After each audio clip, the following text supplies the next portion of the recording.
Stella POV. Matapos ang nangyari, ay agad kaming umuwi ni Mr. Carl sa bahay ng mga ito at hindi na namin nagawa pang kumain. Pagkarating sa bahay, ay nagmamadali akong umakyat sa aking kwarto para kumuha ng first aid kit. Mabuti na lang at palagi akong may stock ng mga yon. Nang makuha ko ng dapat kong kunin, ay nagmamadali din akong bumalik sa kinaroroonan ni Mr. Carl. Naabutan ko pa tong relax na nakaupo sa naroong sofa. Agad naman akong tumabi dito at hinawakan na lang basta ang kamay nitong nasugatan na may nakabalot lamang na panyo na siyang itinali ko kanina para mapigilan ang pagdurugo. Bakas pa nga sa panyo ang mantsa ng dugo. Nakakunot noong bumaling ng tingin sa akin si Mr. Carl. Iniwas ko naman ang tingin ko dito at sinimula na lang alisin ang panyo na nakabalot sa nasugatan nitong kamay. I told you that I'm perfectly fine. Kontra pa nito sa ginagawa ko. Hindi ko naman to pinansin at ipinagpatuloy lang ang paglilinis sa sugat nito. Pumasik pa ito nang hindi ko ito pinansin. Sinimulan kong lagyan ang Betadine ng sugat nito habang ito naman ikinuha ang remote at nanood ng TV na naroon din sa may sala. Habang ginagamot ang sugat ni Mr. Carl, ay hindi ko maiwasan na hindi mapatingin sa mukha nito na seryoso lang na nakatutok sa pinanonood nito. Na-curious naman ako kung anong meron sa pinapanood nito at bakit gano'n na lang to kaseryoso. Tumingin ako saglit sa TV at bahagya pa ako nagtaka na makita ko na mga batang naglalaro lang naman ang pinapakita sa movie. Do you love babies? Tanong ko bigla kay Mr. Carl na ikinatingin nito sa akin. Napansin ko na kumunot noo ito. Namula naman bigla ang aking pisngi nang ma-realize ko kung anong klaseng tanong ang tinanong ko kay Mr. Carl. Balo ka, Stella? Ang awkward. Nahihiyang sinalubong ko na lang ang tingin ni Mr. Carl at nginitian ito ng pilit. Don't mind me, Mr. Carl. I'm just asking, you know. Actually, I love babies. Kasi ang cute-cute nila pero hindi ko naman sinasabi na magkaroon na tayo ng mga What? Anong iniisip mo, Stella? Napatigil ako sa pagsasalita dahil kung ano-ano na palamang sinasabi ko. Baka kasi isipin ni Mr. Carl na atat ako. Napansin ko na umiwas na lang sa akin ang tingin si Mr. Carl. I used to. Bulong nito na halos hindi ko maintindihan. Napakunot noo na lang ako. Ano daw? Gusto ko pa sana ulit tanungin si Mr. Carl, pero pakiramdam ko ay wala na to sa mood. Ayoko namang tuluyang masira ang araw namin, kaya naman bumalik na lang ako sa paglilinis ng sugat nito. Naalala ko naman bigla ang nangyari kanina. I'm sorry, sabi ko habang nilalagyan ng benda ang sugat nito. Medyo malalim rin pala ang sugat nito at bigla ko nakaramdam ng guilty ng dahil doon. Nasugatan to ng dahil sa akin. Lihim akong napabuntong hininga. No, that's my obligation as your boyfriend, to protect you. Mahinahong sagot ni Mr. Carl na ikinatingin ko dito. Mukhang nasa mood na ulit ito. Pinatay na nito ang TV bago sinalubong ang mga tingin ko. And as usual, my heart beat so fast at lalo pang nadagdagan ang kaba ko nang initian ako nito at higitin ang kamay ko para mas mapalapit ako dito. Pigil ang naging paghinga ko nung umakbay ito sa akin. Hay, kumalma ka, Stella. Masyado kang kinikilig. And don't feel sorry for my obligation. And never say sorry for the things you haven't done. Instead, say I love you. Sabi nito na bahagya pang natawa ng mahina na para bang maging ito'y walang ideya sa kung anong sinasabi nito. Hindi ko rin nagawang pigilan ang matawa dahil sa pagiging cheesy nito. And that's the time I feel comfortable to be with him. What? Seryosong tanong ni Mr. Carl nang marinig nitong tumawa. Lalo lang akong natawa dahil halata namang natatawa rin to sa kakornihan nito. I really appreciate his effort para makabawi sa akin at maging ganito ka-cheesy na boyfriend. Wala. Natatawa ko pa ring sagot dito Ngumiti na lang to sa akin at hindi na ako nagulat nang bigla ko nitong yakapin at dampian ng halik sa aking noo. Napangiti na lang ako dahil sa sweet gestures nito. I love you. Bulong nito sa may tenga ko bago ko muling hinalikan sa noo. Lalo naman akong napangiti. I love... Get a room man. Putol ni Aidan sa sasabihin ko. Kapapasok lang nito kasamang magaling kong best friend na si Marigold. Agad naman akong lumayo ng bahagya kay Mr. Carl at namumula ang pisngi na bumaling kay Aidan na may nakakalokong ngiti at palipat-lipat ang tingin sa amin ni Mr. Carl. Minulagaan ko naman ng mata si Marigold na makita ko tong nakangisi. Napansin ko naman na tumayo na si Mr. Carl sa kinuupuan nito. I'll go upstairs. Paalam pa nito sa akin.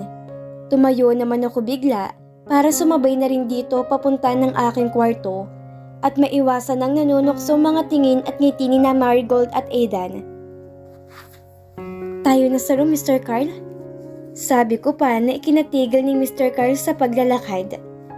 Napakunot noon naman ako nang tumingin sa akin si Mr. Carl na para bang may mali sa sinabi ko. Napamulaga naman ako nang ma-realize ko ang sinabi ko. What the... Hindi ganun ang ibig kong sabihin. Ang wild mo pala, sislo? Pangaasar sa akin ni Aidan na ikinatingin ko dito ng masama. Grabe ka pala, best. Segunda pa na magaling kong best friend na ikinapula lalo ng aking pisngi. He? Tumigil nga kayo? Hindi naman yun yung ibig kong sabihin eh. Asar na si Goku sa mga ito at parang gusto ko nang maiyak sa sobrang kahihiyan. Narinig ko namang umasik si Mr. Carl na ikinabaling ko dito. Lalo lamang akong nainis nang mapansin ko na nagpipigil ng ngiti si Mr. Carl. Athena POV. Kanina pa akong naiinis dahil hindi ko alam kung bakit gano'n na lang ang ginawang paghigit sa akin ng kaibigan na malanding si Stella. Hindi ko lubos maisip kung bakit parang pinaglalapit ng Marigold na yon sina Stella at ang aking si Carla. Hindi ako makakapayag na mangyari yon. Over my dead body. Saan ka na naman bang pupuntang babae ka? Kararating-rating lang natin but you are planning to go out again? At mukhang wala ka pa atang planong isama kami ni Kat. Hays, saan ka ba pupunta ha? Sermon pa sa akin ni Margo nang muli akong lumabas ng apartment namin. I feel irritated. Tiningnan ko to na masama. I'll go to my Prince Charming. Happy? So stop asking questions because it's irritating me. Mind your own business. Naiiritang sagot ko dito. Hindi ba nito alam na nakakaabala to? At ayaw ko tong kausap ngayon? Mukhang nagulat si Margo sa naging reaction ko. But I don't care. Are you crazy? Bakit ka pupunta sa Fierro's house? Yes, I'm crazy in love with Carla. Putol ko sa iba pang nakakairitang sasabihin ni Margo. Hindi na ito umimik kaya naman iniwan ko na lang to. Hindi ko mapigilan ng humanga sa laki ng bahay ng Fierro na makarating ako doon. Napangiti ako nang maisip ko na balang araw ay magiging parte din ako ng bahay na to dahil magiging isa akong Mrs. Fierro. Nawala ang pagkakangiti ko na makita ko ang guard na ngayon palang lalapit sa akin matapos ko mag-doorbell ng ilang beses. Sobrang bagal nitong kumilos. Dapat ang mga ganito ay pinapalta na at yun ang una kong gagawin once na maging parte ako ng bahay na ito. Napangiti ulit ako sa naisip. Ma'am? Ano pong... Hindi ko na pinatapos ang iba pang sasabihin ng guard dahil dumiretso na ako ng pasok. Pinaghintay na ako nito kaya wala na akong panahon para makipag-usap pa dito at sagutin ang mga tanong nito. Hindi ba nito alam na pinaiimbestigahan ko pang location ng bahay ni na Carl? Tapos saharangin niya lang ako? No way! Dumiretso ako papasok sa loob ng bahay kahit na pinipigilan pa ako ng guard. Hindi ko na lang pinansin ang pagtawag nito sa akin. What's the meaning of this? Gulat na reaction ko na makita ko na nagsusubuan pa ng cookies sina Aidan at Marigold. Napairap pa ako dahil sa naabutan kong eksena. Gulat namang bumaling ng tingin sa akin ng dalawa. So, kayo pala? Baliwalang tanong ko. Ang buong akala ko si Stella ang tape nitong si Aidan. Yun pala'y ang Marigold na to. Hays, ang landi talaga na magkaibigan na to. So what? At ikaw? Ano bang ginagawa mo dito ha? Mataray na tanong sa akin ni Marigold. Inirapan ko naman ito. I'm here to see my... Best? Sino ba yung kausap nyo? Tanong ng babaeng kinaiinisan ko na mukhang galing pa sa kusina. Athena? Yes, I am. And what the hell are you doing here? With my prince? Naging reaksyon ko lalo nung mapansin ko ang lalaking kasunod nito paglabas ng kusina. Nakaramdam ako ng sobrang inis. My Prince Charming. Athena POV. Gulat ang reaksyon ni Athena nung makita ko nito na sinundan pa ng paglabas ni Mr. Carl mula sa kusina. Ako rin naman inagulat na makita ko to.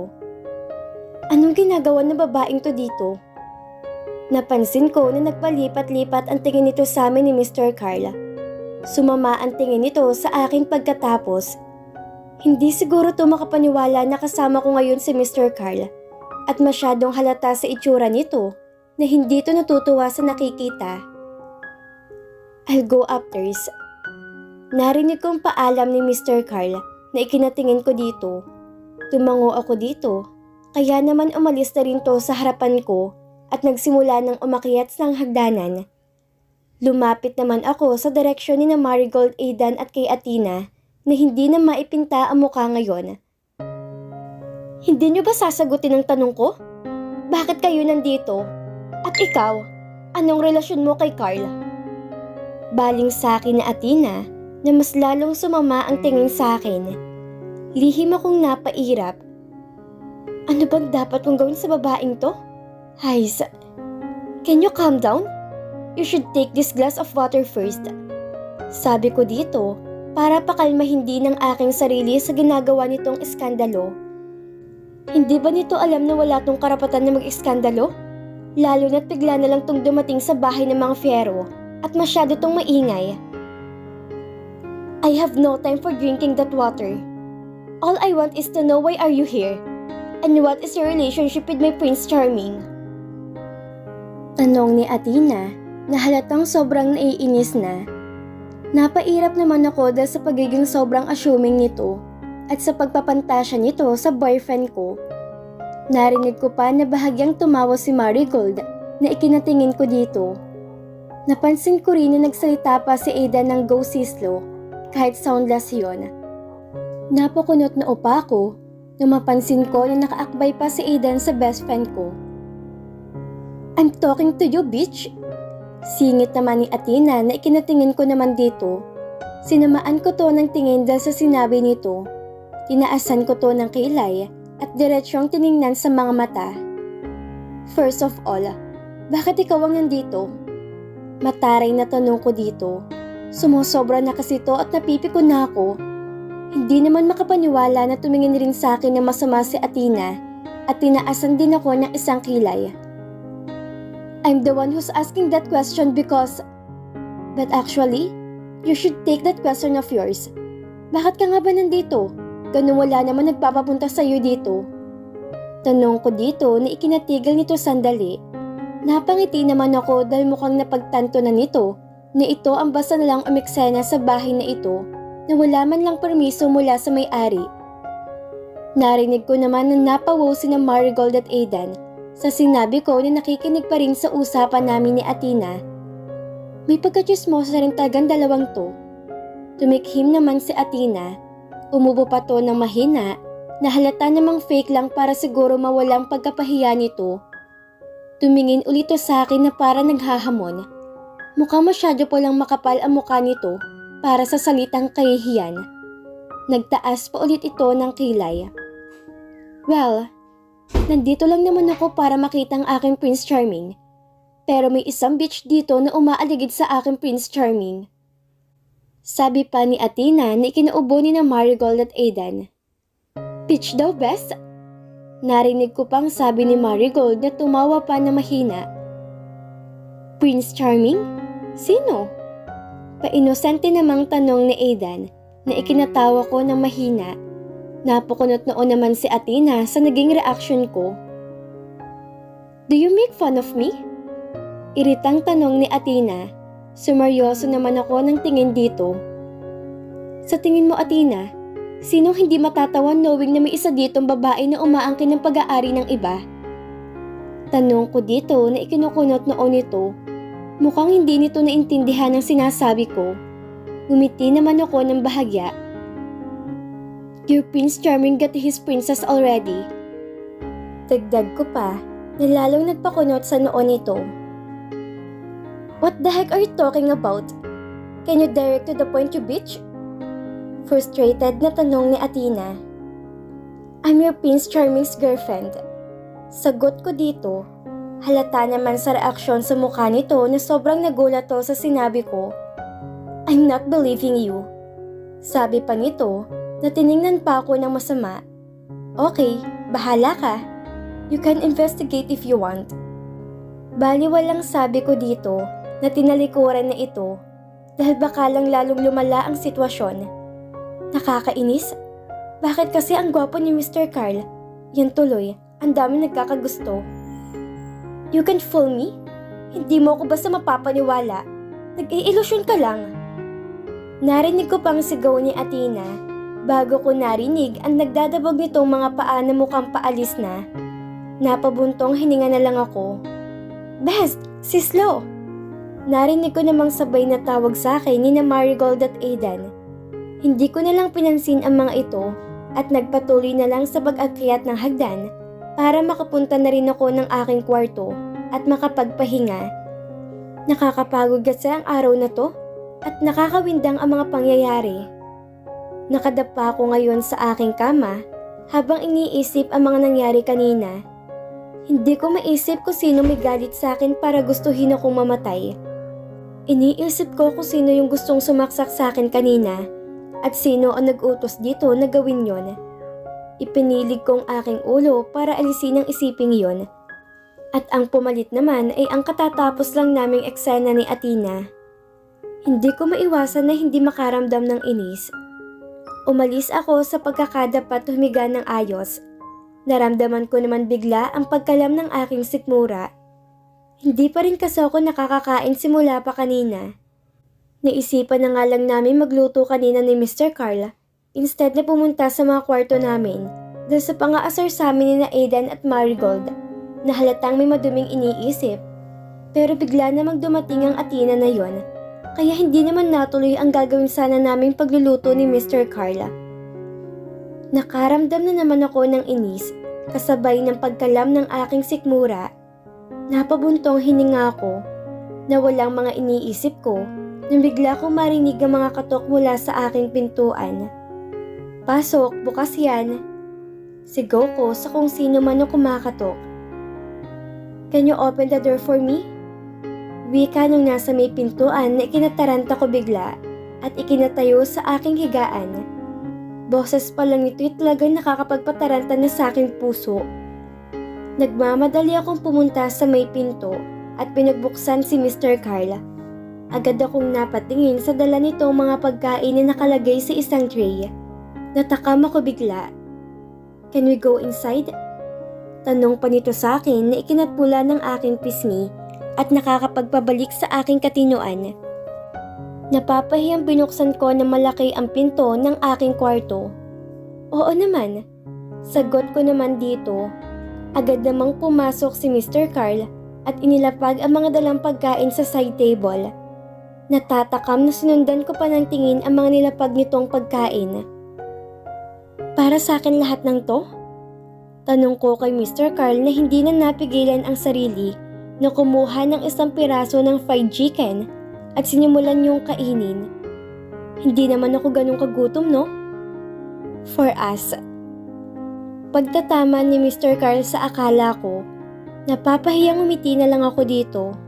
Sabi ko nga, bulong ko sa sarili bagong inuya ang kinakain kong fried chicken. Sorry naman, masyado kasi akong gutom eh.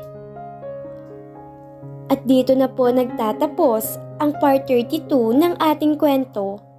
Muli niyo po akong samahan sa mga susunod na kabanata ng ating kwento. Maraming salamat po. God bless everyone!